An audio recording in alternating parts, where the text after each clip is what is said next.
দুইটি কাজ করম।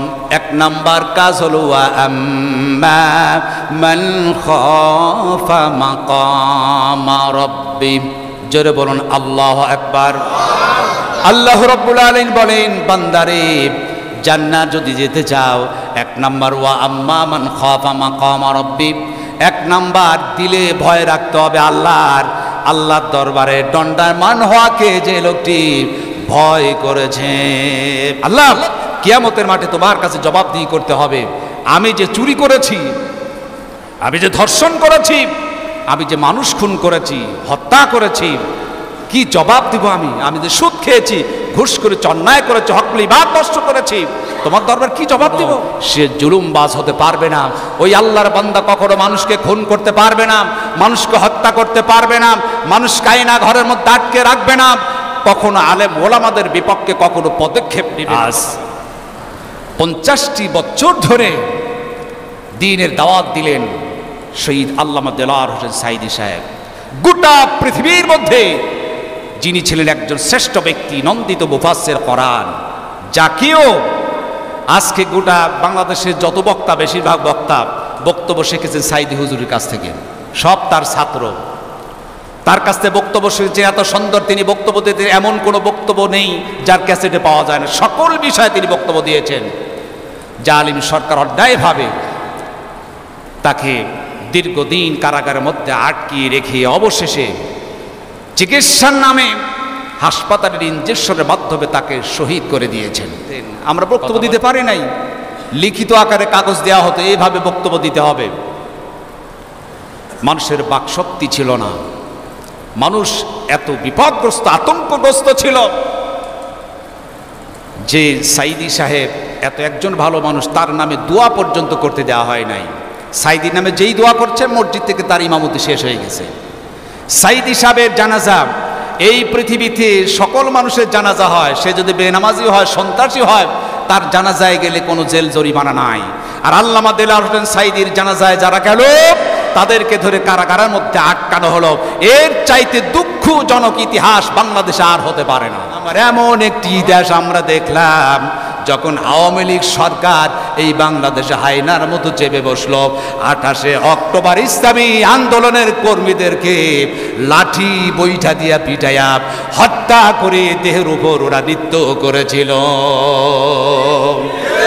কথা বলে ঠিক কিনা? এই প্রচণ্ড জাতির 28 অক্টোবর ইসলামী আন্দোলনের কর্মীদেরকে হত্যা করে লাঠি বৈঠা নিয়ে পিটাইয়াছিল। এরপর একজন ইসলামী আন্দোলনের কর্মী, তিনি পানি পানি বলে চিৎকার করেছিলেন।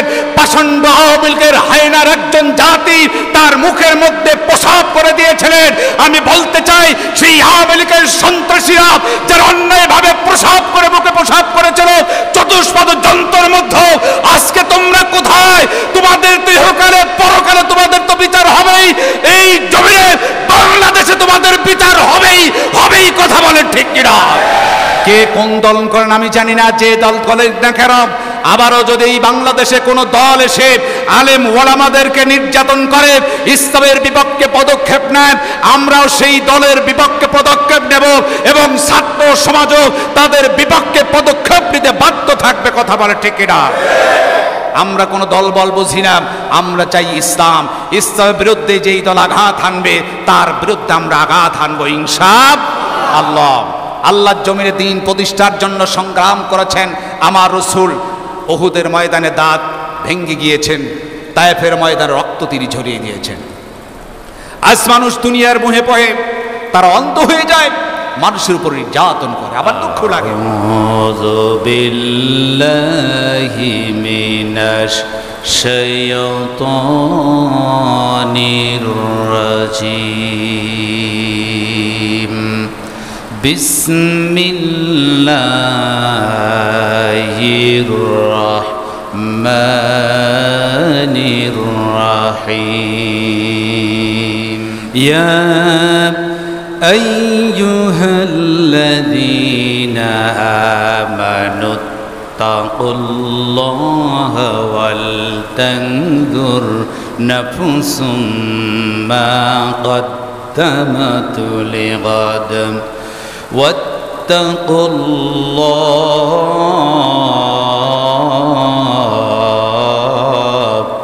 ইন্নাল্লাহা খাবীরুম বিমা তা'মালুন। وقال رسول الله صلى الله عليه وسلم من أحب السنة فقد أحبني ومن أحبني كان معي في الجنة وقال الله تعالى في شأن حبيبي الحمد لله আল্লাহ পাকের দরবারে লাখ কোটি শুকরিয়া যে মহান তাবারক তাআলা যিনি দয়া করে মেহেরবানি করে এক সপ্তাহ পর সফর মাসের দ্বিতীয় জুমায় আল্লাহর ঘর মসজিদে এসে সালাত আদায়ের উদ্দেশ্যে বসার সুযোগ করে দিয়েছেন। সেই মারিবের দরবারে প্রাণ খুলে জবান খুলে আমরা শুকরিয়া আদায় করছি। সকলেই পড়ে নিচ্ছি আলহামদুলিল্লাহ। লাখ কোটি দরুদ সালাম বর্ষিত হোক বিশ্ব মানবতার মুক্তির দিশারি তামাম শিক্ষকের শিক্ষক, যিনি হচ্ছেন নির্যাতিত নিপীড়িত মানবতার বন্ধু সৈয়দুল মুরসালিন খাতামুন নবীন, সর্বকালের সর্বযুগের শ্রেষ্ঠ ব্যক্তি, যিনি এমন একটি সময়ে পৃথিবীতে আগমন করেছিলেন যখন গোটা বিশ্ব আইয়ামে জাহিলিয়াত অন্ধকারের যুগ বলা হতো। মানুষে মারামারি, কাটাকাটি, রাহাজানি, ব্যভিচার, সন্ত্রাসীতে লিপ্ত ছিল। যখন নারীদের কোনো ইজ্জত ছিল না, কন্যা সন্তান জন্মগ্রহণ করলে জীবিত কবর দেওয়া হতো, ঠিক তেমনি সময় বিশ্ববিজিতি নিয়ে পৃথিবীতে এসে পথ হারা মানুষের হাত ধরে সত্যের পথ দেখালেন। নির্যাতিতা নিপীড়িতা মা বোনদেরকে সব্বারের আসরে বসিয়ে দিলেন। সেই নবীর প্রতি ভক্তি ভরে মহাব্বতের সহিত আমরা দরুদ প্রেরণ করছি। সকলেই পড়ে নিচ্ছি সাল্লাল্লাহু আলাইহি ওয়াসাল্লাম। মহান তাবারক তাআলা যিনি আমাদেরকে একটি সপ্তাহ পর আবারও পৃথিবীর শ্রেষ্ঠ স্থান আল্লাহর ঘরে মসজিদে সালাত আদায়ের উদ্দেশ্যে এসে বসার সুযোগ করেছেন। আমি আজকের সূরা হাশরের 18 নম্বর আয়াতে কারিমা তেলাওয়াত করেছি। এর উপরে সংক্ষেপে কিছু আলোচনা করব ইনশাআল্লাহ। আল্লাহ পাক সুবহানাহু ওয়া তাআলা মানুষকে সৃষ্টি করেছেন, আর এই মানুষের জন্য দুইটি জিনিস তিনি রেখেছেন। মানুষ দুনিয়ার মুক্তি বিদায় নিবে, হাশরের মাঠে উঠবে, বিচারান্তে মানুষের দুইটি স্থান, একটি জান্নাত আর একটি জাহান্নাম। কেউ যাবে জান্নাতে, কেউ বা যাবে জাহান্নামে। জান্নাত এবং জাহান্নামে যাবে এ দুনিয়ার বুক থেকে ফায়সালা তাদের হবে। দুটিটা একটা পরীক্ষার জায়গা, রেজাল্ট হবে কবরে। কেউ যাবে জান্নাতে, কেউ জাহান্নামে যাবে। এই জন্য মহান তাবারক তাআলা পৃথিবীর বুক থেকে বান্দাকে আখিরাতের প্রার্থীয় সংগ্রহের জন্য বারবার তিনি তাগিদ দিয়েছেন, আর তার ভয়ের জন্য বারবার মানুষকে বক্তব্য শুনিয়েছেন আল্লাহর ভয়ের জন্য। সূরা হাশরের যে 18 নম্বর আয়াতে কারিমা তেলাওয়াত করছে, আল্লাহ পাক তিনি বোঝাচ্ছেন। আল্লাহ রাব্বুল আলামিন বলেন, ইয়া আইয়ুহাল্লাযীনা আমানুত্তাকুল্লাহা ওয়াল তানজুর নাফসুম মা قدمت لغد واتقوا الله إن الله خبير بما تعملون। আল্লাহ রাব্বুল আলামিন বলছেন, ইয়া আইয়ুহাল্লাযীনা আমানু, হে মুমিনগণ, আমানুত্তাকুল্লাহ, আল্লাহকে ভয় করো। কাকে ভয় করো? আল্লাহকে ভয় করো। আর কি করো? ওয়ালা তানজুর নাফসুম মা কদ্দামাত লিগাদ, ভবিষ্যতের জন্য যা কিছু প্রেরণ করেছে এর অপেক্ষায় থাকো। তুমি তোমার ভবিষ্যতের জন্য যে আমলটুকু করেছো, ভালো করেছো মন্দ করেছো, যেটাই করেছো সেই আমলের জন্য কি করো? অপেক্ষায় থাকো। এরপর ওয়াত্তাকুল্লাহ, আল্লাহকে ভয় করো। ইন্নাল্লাহা খাবীরুম বিমা তা'মালুন, আমরা যেটা প্রেরণ করেছি, যে আমলগুলো আমরা পাঠালাম, যেটা করলাম, এই বিষয়ে আল্লাহ পাক তিনি অধিক জানেন। এ ব্যাপারে আল্লাহ পাক তিনি ভালো জানেন। এখন আল্লাহ পাক এখানে বললেন তোমরা কি করো? ভয় করো। কাকে ভয়? আল্লাহকে। দুনিয়ার কোনো মানুষটা আল্লাহকে ভয় করতে হবে। কোনো পুলিশকে নয়, কোনো র্যাব, বিডিআর, আর্মিকে ভয় না করে একমাত্র ভয় করতে হবে কাকে? আল্লাহকে ভয় করতে হবে। এই জন্য ভয়ের কথা বলেছে। এরপর আল্লাহ পাক বলছেন, তোমার ভবিষ্যতের জন্য যেটা প্রেরণ করেছো তার অপেক্ষায় থাকো, তুমি কতটুকু ভালো আর কতটুকু মন্দ করেছো। ফামান ইয়ামাল মিসকালা যাররাতিন শাররান ইয়ারা খায়রান ইয়ারা, এক জাররা যদি ভালো আমল হয় সেটাও তুমি পেয়ে যাবে, এক জাররা যদি খারাপ আমল হয় সেটাও পেয়ে যাবে। আল্লাহ পাক কিঞ্চিত পরিমাণও সেই দিন কার্পণ্য করবেন না। এই দুনিয়ার বুকে যা কিছু করেছি পুঙ্খানুপুঙ্খানু তার আমল নামায় সব সেই দিন ফুটে উঠবে। উঠবে কি উঠবে না? সব ফুটে উঠবে। আমরা যত ভালো আমল করেছি এটাও ফুটে উঠবে, মন্দ আমল করলে সেটাও ফুটে উঠবে। কোথায় আপনি কি করেছেন? আপনি সন্ত্রাসী করেছেন, ডাকাতি করেছেন, নির্যাতন করেছেন, মানুষকে খুন করেছেন, মেরেছেন, অন্যায়ভাবে জুলুম করেছেন, এর এক জাররাও গোপন থাকবে না, সব কিছু আমল নামে আল্লাহ পাক দিয়ে দিবেন। মানুষের আমল গোপন থাকবে না, সব প্রকাশ হয়ে যাবে। এই জন্য আল্লাহকে ভয় করতে হবে। প্রকৃতপক্ষে আল্লাহ পাক প্রথম ভয় দেখিয়েছেন, বান্দার বান্দি যদি আল্লাহকে ভয় করে ওই বান্দা বান্দির মাধ্যম দিয়ে অন্যায়, অবিচার, সন্ত্রাসী, জুলুম, ডাকাতি, ধর্ষণ, রাহাজানি মানুষক্ষণ কখনো হতে পারে না।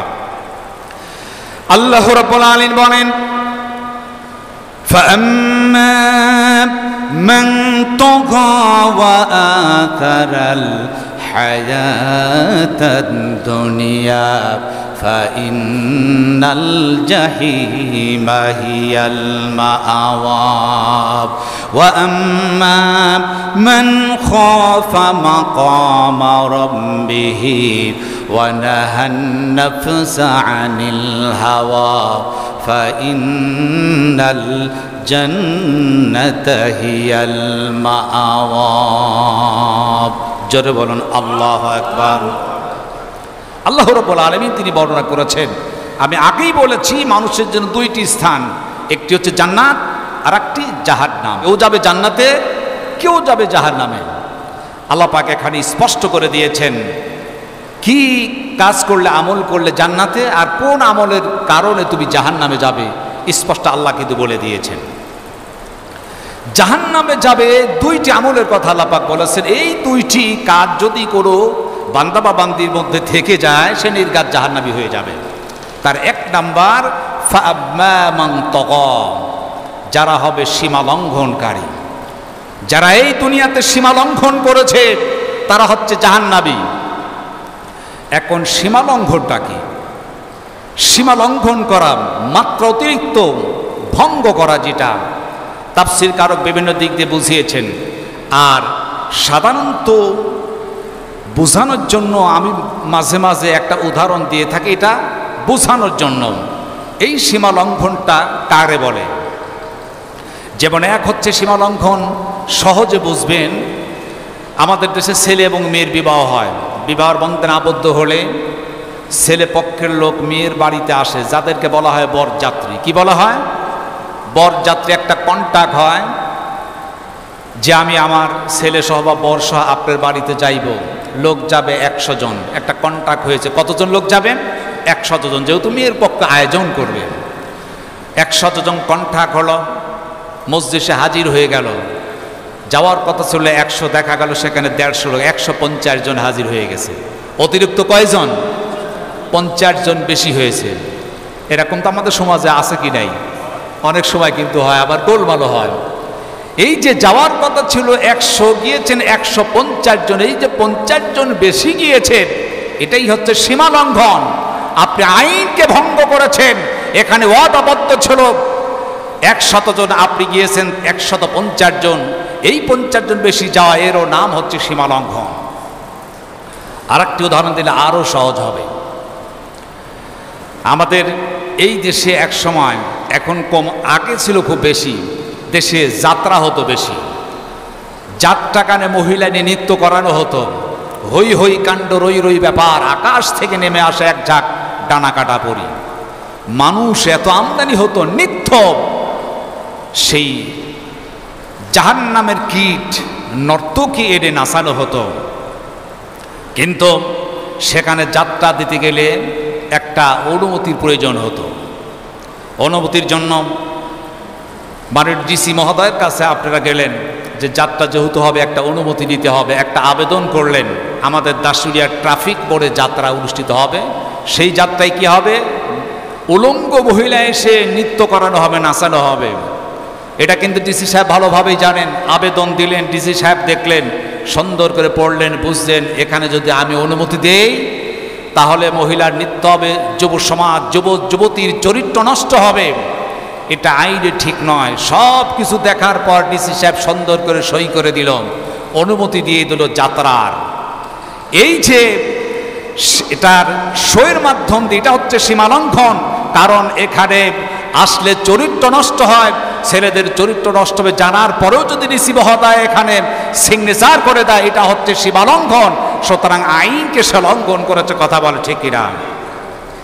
আমার আল্লাহ বুঝিয়েছেন এবং তগব, সীমালঙ্ঘনকারী বুঝিয়েছেন যারা কোরআন সুন্নাহ আল্লাহর আইন কোরআন হাদিস অমান্য করে নিজের মন গড়া আইন দিয়ে যারা তার ব্যক্তিগত, তার পারিবারিক, তার সামাজিক, তার রাষ্ট্রীয়, তার আন্তর্জাতিক ক্ষেত্রে সর্বদাই দেশ পরিচালনা করে, এটাও হচ্ছে সীমালঙ্ঘন, কথা বলে ঠিক কিনা?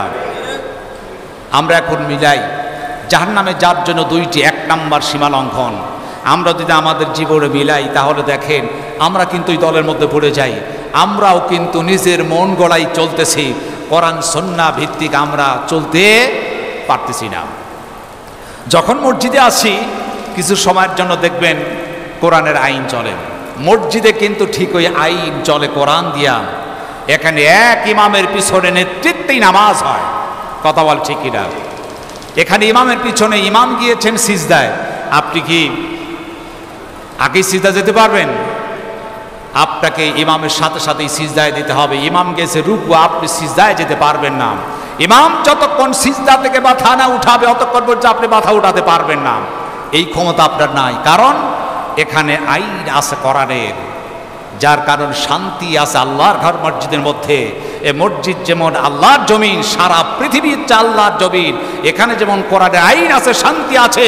সারা পৃথিবীর মধ্যে যে কোরআনের আইন থাকতো, গোটা পৃথিবীর মধ্যে শান্তি থাকতো, কথা বলে ঠিক কিনা? তাহলে আইন কি মসজিদেই দরকার না সব জায়গায় দরকার? তাহলে সব জায়গায় যদি কোরআনের আইন থাকে, দলবল নির্বিশেষে, কে আওয়ামী লীগ, কে বিএনপি, কে জামাত ইসলাম, কে ফুরফুরার মুরিদ, কে চরমোনার মুরিদ, কে ৮ রশি, কে ৯ রশি, সকলের জন্য শান্তি দিয়ে পরিণত হবে কি হবে না? সকলেই সুখে শান্তিতে বাস করবে। একজন মহিলা তার সতীর্থ নিয়ে বিশাল মাঠের মধ্য দিয়েও যদি হেঁটে যায়, চোখ উঁচু করে তাকানোর ক্ষমতা কোনো যুবকের হবে না, কথা বলে ঠিক কিনা? এ সুন্দর সমাজ কোরআনের আইন আমাদের দরকার আছে কি নাই? আল্লাহ পাক কবুল করে সকলে বলো আমিন। তাহলে এক নাম্বার কি? সীমালঙ্ঘন। দুই নাম্বার ওয়াথারাল হায়াতাদ দুনিয়া, যারা দুনিয়াকে আখিরাতের চাইতে বেশি বড় মনে করে নিয়েছে। আল্লাহ রাব্বুল আলামিন জাহান্নামে যাবে দুই শ্রেণীর মানুষের কথা বলেছেন।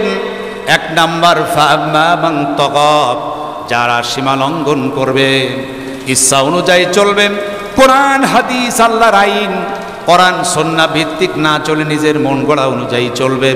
দুই নাম্বার ওয়াথারাল হায়াতাদ দুনিয়া, দুনিয়াকেই যারা বড় মনে করলো, আখিরাতকে ভুলে গেল, শুধু দুনিয়ার দুনিয়া। দুনিয়ার মোহে মানুষ পড়ে অন্ধ হয়ে যায়, কথা বল ঠিক কিনা?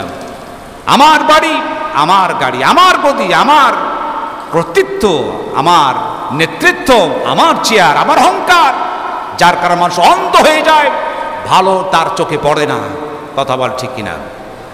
এই যে দুনিয়ার মোহ, যখন মানুষ দুনিয়ার মোহে ডুবে যায় তখন পশুর রূপ ধারণ করে। পশুর যেমন বিবেক থাকে না, চতুষ্পদ যন্ত্রের মতো মানুষ হয়ে যায়, তখন তার বিবেক থাকে না, তখন সে সন্ত্রাসী করতে একটু দ্বিধাবোধ করে না, মানুষকে খুন করতে দ্বিধাবোধ করে না, মানুষকে লাঠি দিয়া পিটাইয়া গুলি করে হত্যা করে গুম করতে মানুষের কোনো দ্বিধাবোধ হয় না, কারণ তার মতো চরিত্র হয়ে যায় হাইনার মতো চরিত্র হয়, পশুর মতো, কথা বলে ঠিক কিনা? চতুষ্পদ যন্ত্র। এক শ্রেণীর মানুষ আছে যারা চতুষ্পদ যন্ত্র চাইতেও খারাপ, বালহুম আদল, এর চাইতে ঘৃণিত। আজ মানুষ চতুষ্পদ যন্ত্রর মতো হয়ে গিয়েছে। আজকে দেখেন, আমি আশ্চর্য হয়ে যাই, মানুষ যখন অন্ধ হয়ে যায় বিবেকে আর কাজ করে, মানুষত্ব থাকে না। একজন মানুষ আর একজনের মানুষের মায়া তার দিলের মধ্যে থাকে না, নির্দ্বিধায় মানুষকে হত্যা করছে। আজকে আপনারা দেখে অবাক হচ্ছেন, আজকে আমরা দেখে অবাক হচ্ছি, গোটা পৃথিবীর মানুষ অবাক হয়ে যাচ্ছে। কত মানুষকে আয়না ঘরের মধ্যে আটকে রেখেছিল, মানুষগুলো এখন বেরোচ্ছে, কি না কষ্ট করেছিল। আপনারা দেখেছেন, আমি একটা ভিডিওর মধ্যে দেখলাম হেফাজতে ইসলামের লোকদেরকে যা আটকে রেখেছিল, এখন ডিবি সেলের আয়না ঘরের মধ্যে তল্লাশি চালিয়েছিল, তল্লাশি চালানো হলো।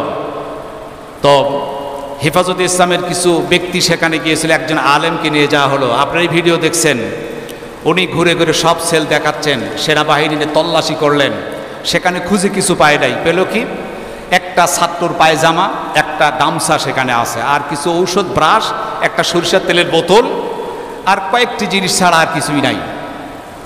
তো উনি বললেন, সাক্ষাৎকার দিতে গিয়ে দোতলাতে নিয়ে গিয়ে বললেন যে এই রুমের মধ্যে আমাদের 150 জন আলেমকে এখানে রাখা হয়েছিল, আমরা এখানে ছিলাম।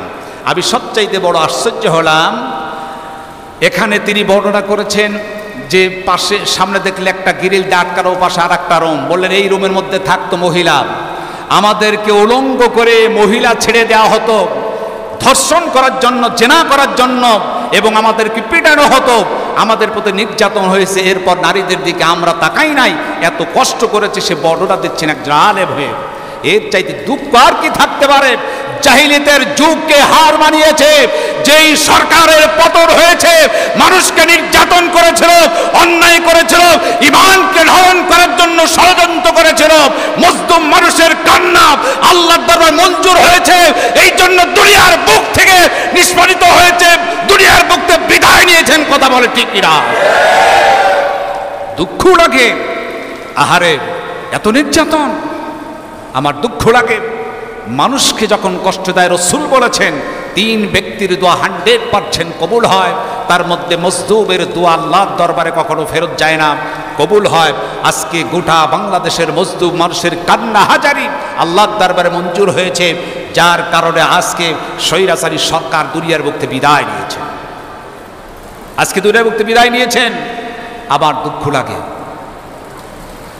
3টি ইতিহাস এই পৃথিবীতে, যে 3টি ইতিহাস শুনলে চোখ দিয়ে পানি ঝরে। মানুষের প্রতি মায়া ছিল, লাশের সহিত মানুষ খারাপ ব্যবহার করেছিল। তার 1 নম্বর ইতিহাস ছিল উহুদের যুদ্ধ, যেই যুদ্ধে আমির হামজা রাসূলের চাচাকে শহীদ করে তারা ক্ষান্ত হয় নাই।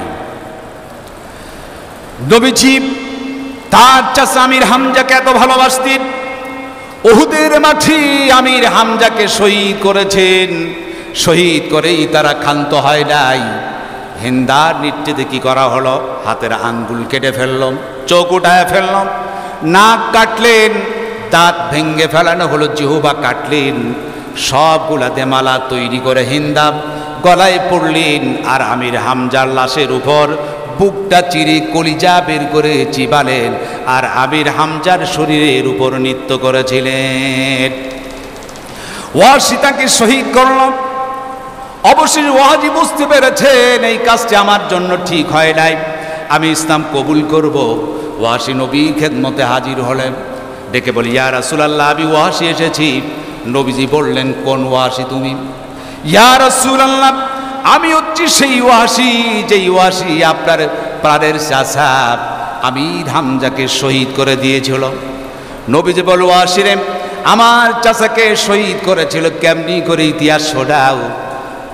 ওয়াসি ডেকে বলে, ইয়া রাসূলুল্লাহ, আপনার চাচা আমির হামজাকে আমি শহীদ করেছিলাম একটা পাহাড়ের আড়ালে বসা, পিছন দিক থেকে বর্ষার আঘাতে আমির হামজার দিহি যখন আঘাত করলাম, বর্ষার আঘাতে আমি দুনিয়ার বুক থেকে উৎখাত করেছি।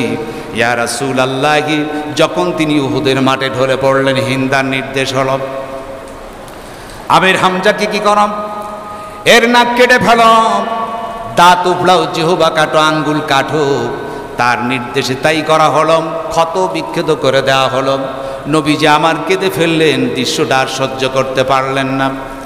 আমার নবীজি যেই দিন উহুদের মাঠে জিহাদ শেষ হয়ে গেছে, চাচাকে এত ভালোবাসতেন নবীজি আমার বললেন, আমার সাহাবীরা অনেক মানুষ শহীদ হয়ে গেছে, শহীদের লাশ পাই, কিন্তু আমার চাচা আমির হামজার লাশ তো আমি এখনো দেখি না, বলো দেখি কোথায় আছে। সাহাবীরা দৃশ্য দেখে হুজুরকে বলতে চাই না, সকলেই থমকে দাঁড়িয়েছেন, চোখ দিয়ে ঝরঝর করে পানি পড়ে যায়। নবীজি নিজেও তিনি চলে গেলেন, উহুদের মাঠে খুঁজতে শুরু করলেন, আর দেখলেন চাচা পড়ে আছেন, কলিজা ফেড়ে ফেলেছেন, নাড়ি ভুড়িগুলা সব বের হয়ে গেছে, ক্ষত বিক্ষত করেছেন। এই দৃশ্য দেখে হুজুর ঠিক থাকতে পারেন নাই। উহুদের মাঠে আমির হামজার লাশের শহীদ, তারা এত খারাপ ব্যবহার করেছিল, শুধু হত্যা করে ক্ষান্ত হয় নাই, কেটে কেটে নাড়ি ভুড়ি বের করে, কলিজা বের করে, অঙ্গ পতঙ্গগুলা কেটে টুকরো করে, ওয়াসির এরপর দেখা গেল হিন্দা তার শরীরের উপর নৃত্য করে গান গেয়েছিলেন। কত বড় অপরাধী কাজ করেছিলেন, লাশের উপর নৃত্য করলেন। 2 নাম্বার ইতিহাস, কারবালার প্রান্তে ইমাম হুসাইনকে শহীদ করেছিল বাবলা গাছে হেলান দিয়ে বসা। ইয়াজিদের সৈন্যরা তীর মারতে শুরু করলো, এমন ভাবে তীর মারলো, তীর মারতে মারতে গোটা শরীর জখম জখম হয়ে গেল। ইমাম হুসাইন ঢলে পড়েছেন, ইমাম হুসাইন শহীদ হয়ে গেছে। এইবার দেখেন ইয়াজিদের সৈন্যরা শহীদ করেই তারা ক্ষান্ত হয় নাই। ইয়াজিদের সৈন্যরা তারা ঘোড়া তাড়ায়া হুসাইনের দেহ থেকে, হাড্ডি থেকে তারা গোস্তগুলো পৃথক করে দিয়েছিল। হুসাইনের শহীদ এমন খারাপ ব্যবহার করেছিল, শহীদ তো করলেই দেহ থেকে, হাড্ডি থেকে গোস্ত পর্যন্ত আলাদা করে দিয়েছিল। আর 3 নাম্বার এমন একটি দেশ আমরা দেখলাম, যখন আওয়ামী লীগ সরকার এই বাংলাদেশে হায়নার মতো চেপে বসলো, 28 অক্টোবর ইসলামী আন্দোলনের কর্মীদেরকে লাঠি বৈঠা দিয়া পিটাইয়া হত্যা করে দেহের উপর ওরা নৃত্য করেছিল। কথা বলে ঠিক কিনা?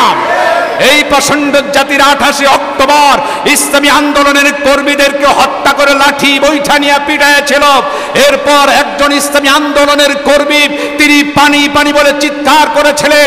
প্রচণ্ড আওয়ামী লীগের হায়নার একজন জাতি তার মুখের মধ্যে প্রসাব করে দিয়েছিলেন। আমি বলতে চাই, সেই আওয়ামী লীগের সন্ত্রাসীরা যারা অন্যায়ভাবে প্রসাব করে মুখে প্রসাব করেছিল চতুষ্পদ যন্ত্রের মধ্যে, আজকে তোমরা কোথায়? তোমাদের দেহকালে পরকালে তোমাদের তো বিচার হবেই, এই জমিনে বাংলাদেশে তোমাদের বিচার হবেই হবেই। কথা বলেন ঠিক কিনা? আমার ভাইয়েরা, এত নির্যাতন বেশি বেড়ে যাওয়া ঠিক না। কথা বলে ঠিক কিনা? তিনি তো মানুষ। এই জন্য বলতে চাই, কে কোন দল করেন আমি জানি না, যে দল করেন না কেন, আবারও যদি এই বাংলাদেশে কোনো দল এসে আলেম ওলামাদেরকে নির্যাতন করে, ইসলামের বিপক্ষে পদক্ষেপ নেয়, আমরাও সেই দলের বিপক্ষে পদক্ষেপ নেব এবং ছাত্র সমাজও তাদের বিপক্ষে পদক্ষেপ নিতে বাধ্য থাকবে। কথা বলে ঠিক কিনা? আমরা কোনো দল বল বুঝি না, আমরা চাই ইসলাম। ইসলামের বিরুদ্ধে যেই দল আঘাত হানবে তার বিরুদ্ধে আমরা আঘাত হানবো ইনশাআল্লাহ। আল্লাহর জমিনে দ্বীন প্রতিষ্ঠার জন্য সংগ্রাম করেছেন আমার রাসূল। উহুদের ময়দানে দাঁত ভেঙে গিয়েছেন, তায়েফের ময়দানে রক্ত তিনি ঝরিয়ে দিয়েছেন। আজ মানুষ দুনিয়ার মোহে পড়ে, তারা অন্ধ হয়ে যায়, মানুষের উপর নির্যাতন করে, আবার দুঃখ লাগে।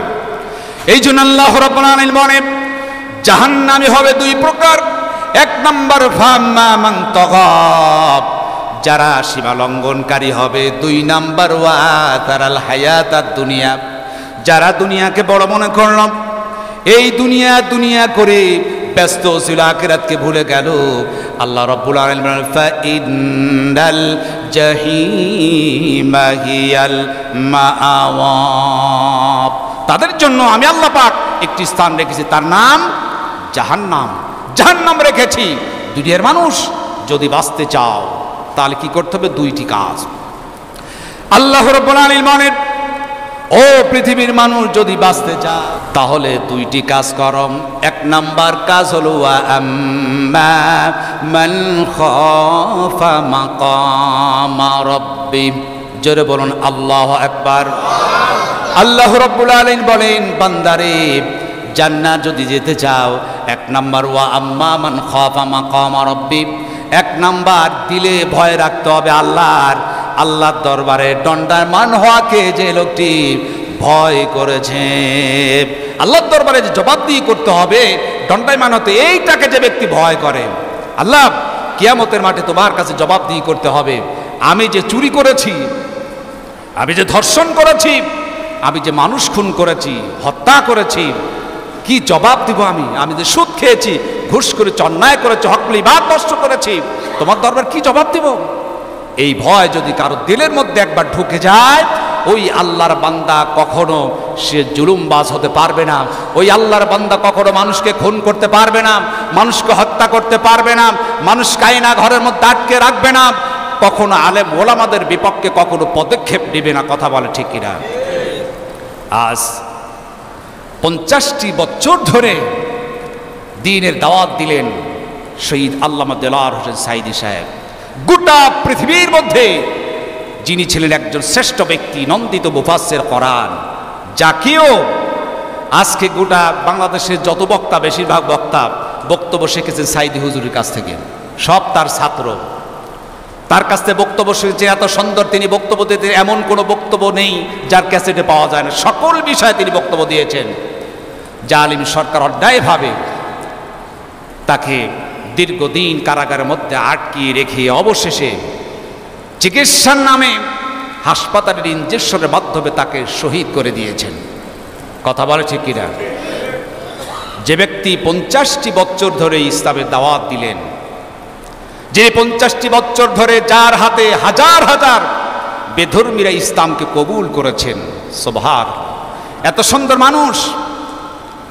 আজকে আমরা কথা বলতে পারতাম না, লাগাম পরানো ছিল মুখে, যেখানেই যাই হুজুর কথা বলবেন সাবধানতার সহিত, এই সমস্যা আছে, চাপ রয়েছে, উপরের চাপ, বিভিন্ন কথা বলতেন, আমরা বক্তব্য দিতে পারি নাই, লিখিত আকারে কাগজ দেওয়া হতো এইভাবে বক্তব্য দিতে হবে। মানুষের বাকশক্তি ছিল না, মানুষ এত বিপদগ্রস্ত, আতঙ্কগ্রস্ত ছিল যে সাঈদী সাহেব এত একজন ভালো মানুষ, তার নামে দোয়া পর্যন্ত করতে দেওয়া হয় নাই। সাঈদী নামে যেই দোয়া করছে, মসজিদ থেকে তার ইমামতি শেষ হয়ে গেছে। সাঈদী সাহেবের জানাজা, এই পৃথিবীতে সকল মানুষের জানাজা হয়, সে যদি বেনামাজি হয়, সন্ত্রাসী হয়, তার জানাজায় গেলে কোনো জেল জরিমানা নাই। আর আল্লামা দেলোয়ার হোসেন সাঈদীর জানাজায় যারা গেল, তাদেরকে ধরে কারাগারের মধ্যে আটকানো হলো। এর চাইতে দুঃখজনক ইতিহাস বাংলাদেশে আর হতে পারে না। কথা বলা ঠিক কিনা? তিনি তো মানুষ, আমি ধরে নাম সাঈদী একজন অপরাধী, তিনি তো মানুষ, একজন মানুষের জন্য মানুষ দোয়া করতেই পারে, পারে কি পারে না? আমাদের সমাজে আমরা অহরহ দোয়া করছি, বেনামাজি কোনোদিন নামাজ পড়ে মারা গেছে, তার জানাজা পড়ে তার জন্য দোয়া করছি। আর আল্লামা দেলোয়ার হোসেন সাঈদীর হাতে হাজার হাজার বেধর্মীরা ইসলাম কবুল করল, যিনি নন্দিত একজন মুফাসসির, যে খানাই কাবার মধ্যে যে কেউ ঢুকতে পারে না, তার জন্য দরজা ওপেন থাকতো। আর সেই ব্যক্তির জানাজা নামাজ পড়া যাবে না, যার এটা অপরাধ হলো, যার জন্য দোয়া পর্যন্ত পড়ার সুযোগ আমাদেরকে দেওয়া হয় নাই। সেই নন্দিত মুফাসসির যিনি দুনিয়ার বুক থেকে বিদায় নিয়েছিলেন, গোটা বাংলাদেশে সাঈদী সাহেবের টেপ রেকর্ড বেজেছে, গোটা বাংলাদেশের তার বক্তব্য বেজেছেন, মানুষ বুঝিয়েছেন, মানুষ একটা অবস্থার সৃষ্টি ছিল, এখন মানুষ ওভেনে তার ব্যাপারে কথা বলছেন। মহান আল্লাহর কাছে ফরিয়াদ যে আল্লাহ তুমি আমাদের সকলকে দ্বীনের সহি কথাগুলো বোঝার তৌফিক দাও, সকলে বলো আমিন। তাহলে 1 নম্বর ভয় রাখতে হবে কার? আল্লাহর ভয়। কিয়ামতের মাঠে আমাকে যে জবাবদিহি করতে হবে, এই ভয় যদি কোনো বান্দার দিলের মধ্যে ঢুকে যায়, তাহলে 1 নম্বর লাগবে ভয়। ফাম্মা মান খাফা মাকাম রাব্বি, 1 নম্বর হচ্ছে ভয়। ওয়ানাহান নাফসা আনিল হাওয়া, 2 নম্বর হচ্ছে তার নফসকে সন্তুষ্ট করার জন্য নয়, তার মন গড়া ইচ্ছা অনুযায়ী কোনো কাজ করবে না, যা করবে আল্লাহ এবং তার রাসূলের সন্তুষ্টির জন্য। যখন কোনো বান্দা করবে, তার ব্যক্তিগত, তার পারিবারিক, তার সামাজিক, তার রাষ্ট্রীয়, আন্তর্জাতিক ক্ষেত্রে যত মিটিং মিছিল, যত আলোচনা, সব কিছু হবে আল্লাহ এবং তার রাসূলের সন্তুষ্টির জন্য। এই 2টি কাজ যার থাকবে, আল্লাহ পাক বলেছেন ফাইনাল জান্নাতা হিয়াল মাওয়া, আমি আল্লাহ পাক তাদেরকে একটি স্থান দেব, পুরস্কার, তার নাম হচ্ছে জান্নাত। জোরে বলুন সুবহানাল্লাহ। আমার ভাইরা, 1 নাম্বার বুঝতে পেরেছি জাহান্নামে যাবে সীমা লঙ্ঘনকারী, আর যারা আখিরাতকে ভুলে গিয়া দুনিয়ার মহব্বত বেশি ছিল, দুনিয়া নিয়ে ব্যস্ত হয়ে গিয়েছিল, তারা যাবে জাহান্নামে। আর জান্নাতে যেতে হলে এক নাম্বার শর্ত হচ্ছে আল্লাহর ভয় স্থান দিতে হবে দিলের মধ্যে। আর দুই নাম্বার যা কিছু করবো আমার ব্যক্তিগত, আমার পারিবারিক, সামাজিক, রাষ্ট্রীয়, আন্তর্জাতিক ক্ষেত্রে, আমার খাওয়া দাওয়া, উঠা বসা, কাজকর্ম, মিটিং মিছিল, অফিস আদালত, সব কিছু হবে আল্লাহ এবং তার রাসূলের সন্তুষ্টির জন্য, নফসকে সন্তুষ্ট করার জন্য নয়। আল্লাহ বলছে ফাইনাল জান্নাতা হিয়াল মাআওয়াব, তাদের জন্য আমি আল্লাহ পাক রেখেছি জান্নাত। জরুর সুবহানাল্লাহ। এজন্য আমাদেরকে এক নাম্বার কাজ হচ্ছে সীমা লঙ্ঘনকারী থেকে আমাদের দূরে থাকতে হবে, আমাদের যারা যেন সীমা লঙ্ঘন না হয়। দুই নাম্বার আখেরাতকে বেশি ভালোবাসতে, দুনিয়ায় তো আমরা থাকবো দুনিয়ার কাজকর্মর এর মাধ্যম দিয়ে, তবে আখেরাতের তুলনায় যদি দুনিয়াটা বেশি না হয়, দুনিয়ার চাইতে আখেরাতকে বেশি ভালোবাসতে হবে, প্রাধান্য দিতে হবে আখেরাতের প্রতি। এই দুইটি কাজ করার তৌফিক আল্লাহ পাক আমাদের দান করুন, সকলে বলো আমিন। তাহলে আল্লাহ পাক জাহান্নাম থেকে মুক্তি দিবেন। আর জান্নাত পাওয়ার জন্য যে দুইটি কাজ, সেটা হচ্ছে এক নাম্বার আল্লাহর ভয়। সাহাবায়ে কেরাম তারা আল্লাহকে ভয় করেছেন, এত ভয় করেছেন যে আশারায়ে মুবাশশারা যে সাহাবী ছিল, দুনিয়ার বুক থেকে জান্নাতের সুসংবাদ প্রাপ্ত যে 10 জন সাহাবী ছিল, তাদেরকে আশারায়ে মুবাশশারা বলা হয়। এরা দুনিয়ার বুক থেকে সার্টিফিকেট পেল জান্নাতের, সুসংবাদ পেয়েছেন জান্নাতে যাবে। জান্নাতে যাওয়ার সুসংবাদ পাওয়ার পরেও আল্লাহর ভয় তাদের দিলের মধ্যে এত ঢুকে গিয়েছিল যে হযরত ওমর তার রাষ্ট্র যখন পরিচালনা করতেন, তিনি বক্তব্য বলেছিলেন, আমার রাষ্ট্রের মধ্যে যদি একটা কুত্তাও না খেয়ে মরে যায়, কিয়ামতের দিনে আমি ওমরকে আল্লাহর দরবারে জবাবদিহি করতে হবে।